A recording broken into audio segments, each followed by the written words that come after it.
बिहार में सबसे ज़्यादा हत्याएं किस मामले में होती है? जवाब सीधा है, जमीन विवाद। और जमीन विवाद का असली कारण क्या है? राजस्व और भूमि सुधार विभाग की लापरवाही या यूं कहें खुला भ्रष्टाचार। गांव में कहावत है, जहां कागज गड़बड़ वहां खून तय। और बिहार में यह कहावत हर रोज सच होती दिखती है। बिहार का सबसे बदनाम विभाग राजस्व एवं भूमि सुधार विभाग है और इस विभाग के असली राजा है सीईओ, यानी हिंदी में अंचल अधिकारी। इनके एक हस्ताक्षर से जमीन भी मिल जाती है और उसी जमीन पर लाश भी गिर जाती है। लेकिन हैरानी की बात यह है कि इसी तंत्र के आगे अब बिहार के डिप्टी सीएम विजय कुमार सिन्हा भी झुकते हुए नजर आ रहे हैं। वही विजय सिन्हा जो कहते हैं कि कफन बांध कर चलते हैं। दूसरी तरफ बिहार के दूसरे डिप्टी सीएम सम्राट चौधरी और उनकी कानून व्यवस्था। सम्राट चौधरी कहते हैं कि उनकी पुलिस के डर से अपराधी थर-थर कांपते हैं, बिहार छोड़कर भाग रहे हैं। लेकिन भोजपुरी में कहावत है, ढोल में पोल हो तो आवाज़ दूर तक जाए। इसका मतलब हुआ दिखावा अधिक होना, लेकिन वास्तव में गुण या योग्यता कम होना। नीट छात्रा मामले में यही सामने आया है। अपराधी कांपे या नहीं, पुलिस अफसर जरूर पत्रकारों के सवाल से भागते दिखे। एक तरफ पुलिस की बहादुरी के दावे, दूसरी तरफ उसी पुलिस पर भरोसा नहीं। इसीलिए तो जांच की सिफारिश सीबीआई से कर दी गई। तो सवाल उठता है कि अपना पहरेदार ही भरोसे के लायक नहीं तो गली कैसे बचेगी? और दूसरी खबर भ्रष्टाचार से ही जुड़ी है, क्योंकि बिहार में इसका किस्सा कभी खत्म नहीं होता। हालत ऐसे है कि जहां से बिहार चलता है, जहां नीतियां बनती हैं, जहां बजट पेश होता है, वही बिहार विधानसभा आज खुद गिरने पड़ने की हालत में है। गांव की कहावत है, छप्पर कमजोर हो तो घर का हाल समझ जाओ। यानी जो इमारत व्यवस्था को संभालने वाली थी, वही इमारत आज व्यवस्था की पोल खोल रही है। नमस्कार, मैं हूं परमवीर सिंह। स्वागत है आपका हमारी स्पेशल साप्ताहिक रिपोर्ट में। बीते एक हफ्ते में बिहार में क्या क्या हुआ, किसने क्या कहा और कौन कौन सी ऐसी खबरें रहीं जिनको आप तक पहुंचना जरूरी है, आज उन्हीं खबरों को लेकर हम हाजिर हैं। सबसे पहले बात करते हैं बिहार के सीईओ साहबों की। इनका मन इतना बढ़ चुका है कि अब इन्हें कोई संभालने वाला नहीं दिखता। कभी निगरानी विभाग के खिलाफ पटना की सड़कों पर उतर आते हैं, तो कभी अपने ही विभाग में नई बहाली निकालने पर हड़ताल पर चले जाते हैं। यानी काम भी नहीं करेंगे और किसी को काम करने भी नहीं देंगे। ये वही विभाग है जो बिहार के डिप्टी सीएम विजय कुमार सिन्हा के अधीन आता है। सिन्हा जी रोज जिले में घूम घूम कर भूमाफियाओं को हरकाते रहे, लेकिन विडंबना देखिए, उन्हीं के अफसरों ने अंत में अपने ही मंत्री को हरका दिया। अगर आप किसी भी बिहारी से पूछ लीजिए कि बिहार में अपराध की जड़ क्या है, तो जवाब सीधा मिलेगा, जमीन। और जमीन की जड़ में कौन है? तो सीईओ। यह किसी राजनीतिक दल का आरोप नहीं है, यह आम जनता का अनुभव है। ज़्यादातर सीईओ पर भ्रष्टाचार के आरोप रहे हैं। पहली बार सरकार ने थोड़ी सख्ती दिखाई, निगरानी बढ़ाई और काम का बोझ कम करने के लिए समकक्ष पदों पर नई नियुक्तियां निकाल दी। लेकिन साहब लोग नाराज हो गए। सोमवार से पूरे बिहार में सीईओ और आरओ हड़ताल पर चले गए। राजस्व का काम ठप, जमीन से जुड़े मामले अटक गए, आम आदमी फिर पिस गया। सरकार ने इसके बाद सख्त रूप अपनाया, नो वर्क नो पे। सरकारी गाड़ियां वापस, डोंगल, चाबियां, फाइलें जमा करने का आदेश जारी हुआ। विभागीय प्रधान सचिव सीके अनिल ने सभी डीएम को साफ निर्देश दिया कि हड़ताल बर्दाश्त नहीं की जाएगी। लेकिन सीईओ डगमगाए नहीं, इस आदेश से डरे नहीं। आखिरकार सरकार को ही पीछे हटना पड़ा। डिप्टी सीएम को मीटिंग करनी पड़ी और करीब आधे घंटे की बैठक के बाद गुरुवार देर रात हड़ताल खत्म हुई। 2 फरवरी से चल रही हड़ताल का कारण साफ था, भूमि सुधार उप समहर्ता के पद को लेकर अधिकार की लड़ाई। राजस्व सेवा संघ का कहना था कि यह पद सिर्फ उन्हीं के लिए रहना चाहिए, किसी और सेवा को नहीं दिया जाएगा। डिप्टी सीएम ने आश्वासन दिया कि 12 फरवरी तक आदेश जारी होगा, पद राजस्व सेवा के पास ही रहेगा, हड़ताल के दौरान छीनी गई सुविधाएं भी लौटेंगी और तब जाकर सीईओ आरओ काम पर लौटे। मंत्री जी ने कहा किसी के साथ अन्याय नहीं होगा, लेकिन सवाल वही है कि जब आम आदमी हड़ताल करता है तो लाठी, केस और जेल, और जब अफसर हड़ताल करते हैं तो मीटिंग, आश्वासन और सुविधाओं की बहाली। यह है बिहार का सिस्टम, यही है असली जमीन का खेल। अब बात उस खबर की जो पिछले कई हफ्तों से बिहार की मीडिया में सुर्खियों में बनी हुई है।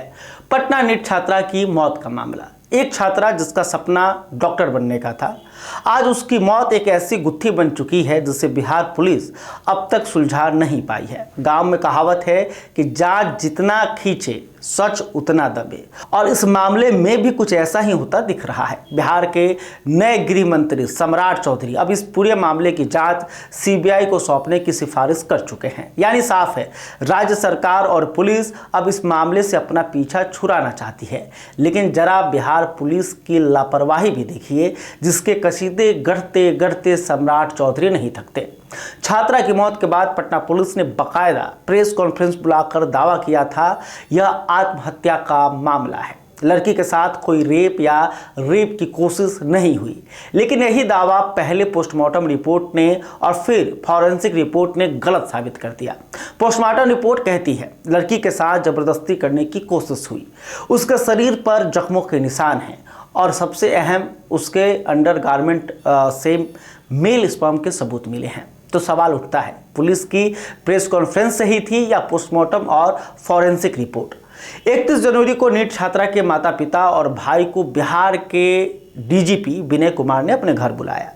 परिजन इस उम्मीद से गए थे कि शायद अब उनकी बेटी को इंसाफ मिलेगा, लेकिन करीब 1 घंटे की मुलाकात के बाद जब वे बाहर निकले तो उनके चेहरे पर न उम्मीद थी, न भरोसा, सिर्फ गुस्सा। परिजनों का आरोप है कि पोस्टमार्टम और फॉरेंसिक रिपोर्ट के सामने होने के बावजूद डीजीपी साहब यही समझाते रहे कि यह आत्महत्या का मामला है, न रेप हुआ न हत्या।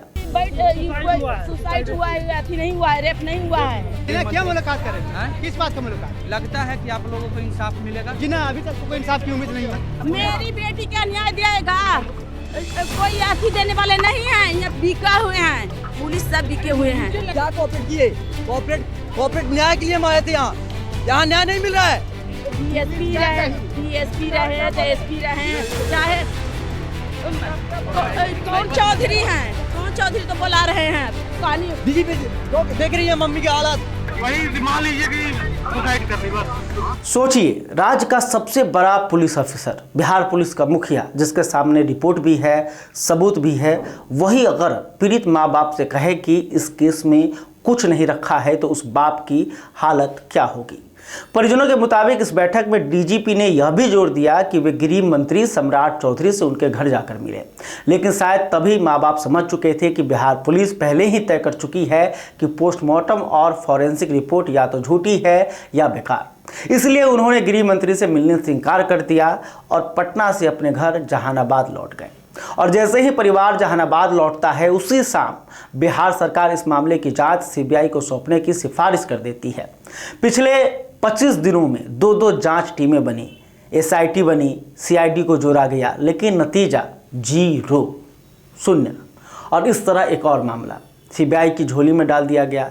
हैरानी की बात यह है कि नीट छात्रा के माता पिता ने कभी सीबीआई जांच की मांग ही नहीं की थी। उनकी मांग शुरू से एक ही रही, न्यायिक जांच। वे जानते हैं कि सीबीआई जांच का मतलब क्या होता है और फिर ऐसे मामलों का अक्सर क्या हश्र होता है। इसलिए सरकार के इस एकतरफा फैसले ने उन्हें अंदर से तोड़ दिया है। उन्हें लगता है अब शायद इंसाफ और दूर चला गया है और मामला यहीं खत्म नहीं होता। सीबीआई को केस सौंपे जाने के बाद पटना के एसएसपी फिर से प्रेस कॉन्फ्रेंस करते हैं, अपनी जांच की जानकारी देते हैं, लेकिन जैसे ही पत्रकार सवाल पूछते हैं, नो कमेंट कहकर भागने लगते हैं। कहावत है, सवाल से भागे जो समझो दाल में कुछ काला है।